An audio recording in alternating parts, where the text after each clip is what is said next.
Shalom Yud, salam kenal ya. Namaku Gabriel Gilang Pratama, mahasiswa praktek dari STT Seminari Alkitab Asia Tenggara Saat Malang.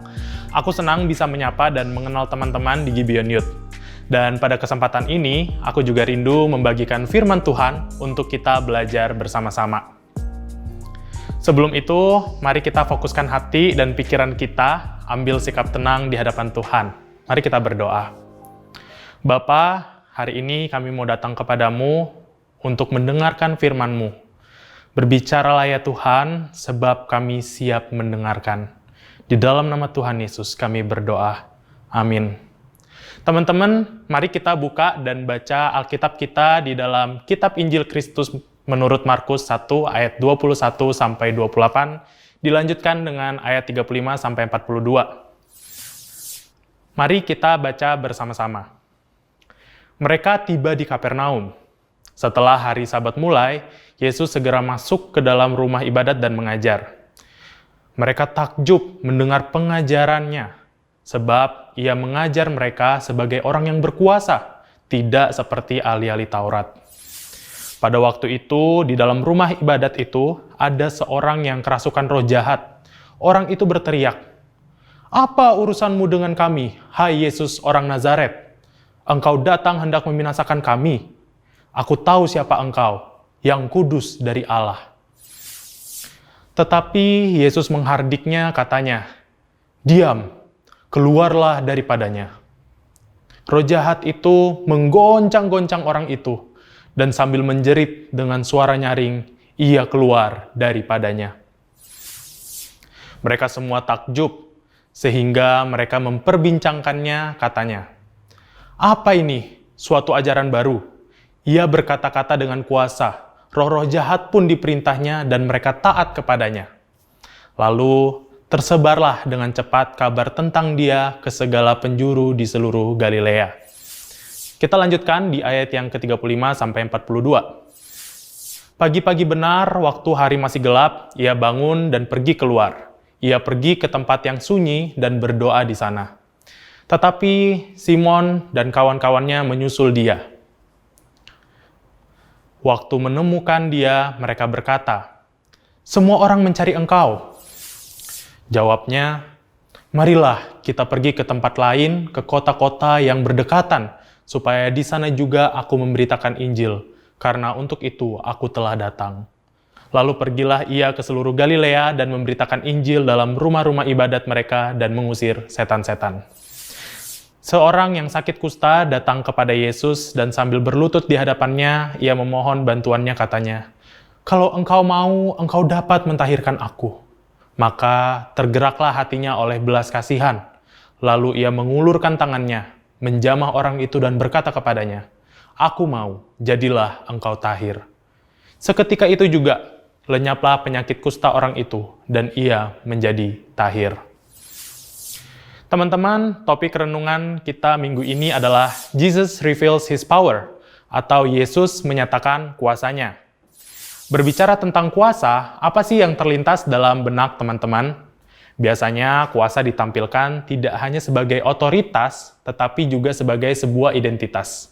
Misalnya, kita ambil contoh seorang presiden. Secara otoritas, seorang presiden memiliki kuasa untuk mengangkat seseorang menjadi pejabat daerah. Di sisi lain, secara identitas, presiden memiliki kuasa tertinggi dalam sistem pemerintahan. Presiden memiliki kuasa untuk mensejahterakan masyarakatnya, sehingga orang-orang menjadi kagum atas kinerja dari presiden. Bahkan mereka dapat menikmati fasilitas-fasilitas yang ada. Sebagai kaula muda, mungkin kita juga memiliki orang-orang tertentu yang kita kagumi, misalnya BTS ataupun Blackpink. Karena rasa kagum yang begitu besar, kita juga pengen punya kesempatan untuk mengenalnya dan mengikuti cara hidupnya. Lalu, bagaimana dengan perjalanan iman kita hari ini? Adakah rasa kagum kita kepada Allah dan firman-Nya? Hari ini kita akan belajar bagaimana Yesus menyatakan kuasanya dalam kehidupan kita dan bagaimana kita dapat merespons kuasa Yesus dalam kehidupan kita. Sama halnya dengan topik kita hari ini, orang-orang Yahudi dan para ahli Taurat yang tinggal di Kapernaum takjub melihat dan mendengar pengajaran Yesus. Minggu lalu kita sudah belajar tentang awal mula pelayanan Yesus dengan memanggil murid-muridnya. Setelah Yesus memanggil para muridnya untuk ikut dan melayani bersama dengan Dia, mereka memulai pelayanannya dengan melakukan pengajaran dan menyembuhkan orang-orang yang sakit. Yesus mulai mengajar di sinagog. Ada yang tahu apa itu sinagog?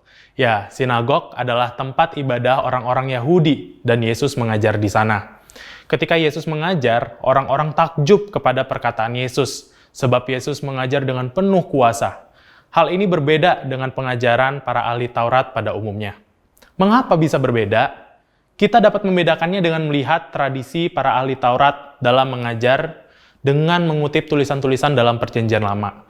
Sedangkan Yesus mengajar dengan otoritasnya. Dia mengajar melalui perkataannya sendiri, sebab Dia adalah sumber hikmat itu sendiri. Bahkan melalui perkataannya yang berkuasa, setan pun taat akan perkataan Yesus. Kita bisa melihat di ayat 24-25. Di sana dituliskan bahwa ada orang yang sedang kerasukan setan. Setan ini berbicara melalui orang itu karena merasa takut dan terancam. Bahkan setan pun mengaku bahwa Yesus adalah Tuhan melalui perkataannya yang kudus dari Allah. Tidak hanya mengaku Yesus sebagai Tuhan, tetapi setan pun mendengarkan apa yang dikatakan oleh Yesus. Yesus berkata, "Diam, keluarlah daripadanya." Seketika itu, setan itu langsung keluar dari tubuh orang itu. Perkataan Yesus adalah perkataan yang penuh kuasa dan berotoritas. Melalui firman-Nya yang dituliskan di dalam Alkitab, kita juga mengenal bahwa Yesus adalah Allah yang sejati. Pengajaran dan mujizat yang dilakukan oleh Yesus tidak hanya menampilkan otoritasnya, tetapi juga identitasnya sebagai anak Allah. Dengan kuasanya, Yesus memproklamasikan dan menyediakan keselamatan bagi setiap orang-orang yang mendengarkannya. Aku yakin sebagian dari kita pernah menonton film The Incredibles. Film ini mengisahkan tentang keluarga superhero. Sayangnya, mereka dipaksa untuk tidak menunjukkan kekuatannya lagi dan disuruh bekerja seperti manusia pada umumnya. Mr. Incredible menyembunyikan kekuatannya supaya identitasnya sebagai seorang superhero tidak diketahui. Tapi sayangnya, ia tidak tahan untuk tidak menunjukkan kekuatannya. Hingga akhirnya, Mr. Incredible mendapatkan tugas kembali menjadi superhero. Tentunya hal tersebut tidak ia lewatkan begitu saja.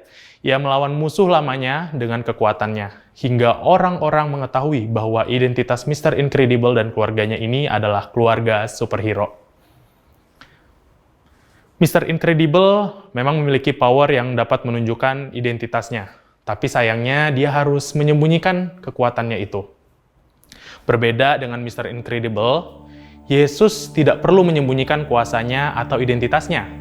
Walaupun dalam beberapa kesempatan, Yesus memang memilih untuk tidak menyatakan identitasnya, bukan karena ia takut, seperti Mr. Incredible, melainkan Yesus taat kepada kehendak Bapanya. Kita bahkan melihat bahwa orang-orang yang takjub dengan pengajaran Yesus, bahkan setan pun mengaku Yesus adalah Tuhan. Melalui pengajaran dan mujizatnya, Yesus telah menunjukkan keilahiannya, dan Allah telah menyatakan dirinya di dalam diri Yesus Kristus. Yesus tidak hanya menjadi Allah yang sejati, tetapi Yesus juga manusia sejati. Kita mengenalnya dengan dui natur Yesus, yaitu Allah yang sejati dan manusia yang sejati. Kemanusiaan Yesus dapat kita lihat di dalam ayat 40-42. Di sana tertulis Yesus sedang melayani seorang yang sakit kusta. Sedangkan kita tahu bahwa orang yang memiliki sakit kusta selalu dijauhi oleh orang-orang lain. Orang sakit kusta biasanya adalah orang yang sering dicampakkan, bahkan tidak dianggap keberadaannya.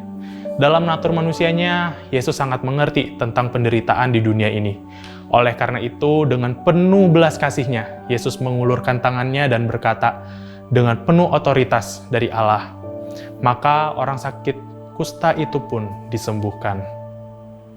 Teman-teman, Yesus datang ke dalam dunia ini tidak hanya untuk mengajar dan menyembuhkan orang-orang sakit. Dia datang ke dalam dunia ini juga untuk menyelamatkan manusia-manusia berdosa seperti kita semua ini. Kita seringkali jatuh dalam dosa dan kita tidak dapat menyelamatkan diri kita sendiri. Sama halnya seperti orang yang kerasukan setan ataupun yang sakit kusta, hanya Yesus yang sanggup menolong dan memulihkan kita dari setiap dosa-dosa kita. Yesus datang kepada kita melalui kematian dan kebangkitannya. Kematiannya di kayu salib adalah bukti bahwa Yesus adalah manusia sejati yang rapuh, yang dapat merasakan penderitaan manusia di dunia. Tetapi syukur kepada Allah, Ia bangkit dan menang atas maut. Kebangkitannya juga membuktikan bahwa Yesus adalah Allah yang berkuasa atas kehidupan dan kematian. Oleh karena itu, Yesus telah menyatakan kuasanya kepada kita, tidak hanya melalui Alkitab, tetapi juga melalui karya salibnya. Melalui firman Tuhan hari ini, Allah menyapa kita dan mengingatkan kita bahwa pengajaran dan mujizat yang Yesus lakukan membuktikan bahwa Ia adalah Allah yang berkuasa. Dalam kehidupan sehari-hari, mungkin kita takjub karena masih dapat merasakan kasih dan anugerah Tuhan melalui keluarga, teman, bahkan gereja. Bukankah rasa takjub kita itu berasal dari kuasa Allah itu sendiri? Atau mungkin teman-teman yang sedang dalam pergumulan saat ini, percayalah bahwa kuasa Allah pun juga sanggup menolong teman-teman untuk menjalani pergumulan kalian. Oleh karena itu, ada 3 hal yang perlu menjadi perhatian kita untuk dapat meresponi kuasa Tuhan atas hidup kita. Pertama, kita perlu peka dan fokus terhadap panggilan Allah. Kita perlu memiliki kerinduan untuk mengenal Allah melalui pembacaan firman Tuhan dan berdoa setiap waktu. Yang kedua, kita perlu memiliki kerendahan hati untuk melayani Tuhan dan sesama kita. Sama seperti Yesus yang berbelas kasih, demikianlah kita juga perlu memiliki belas kasih terhadap orang lain.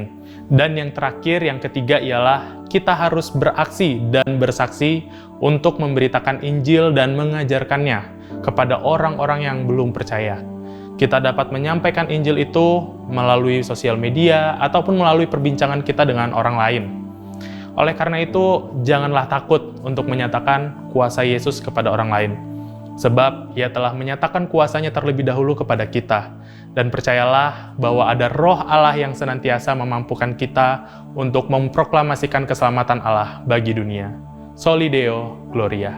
Mari kita berdoa. Tuhan, inilah kami.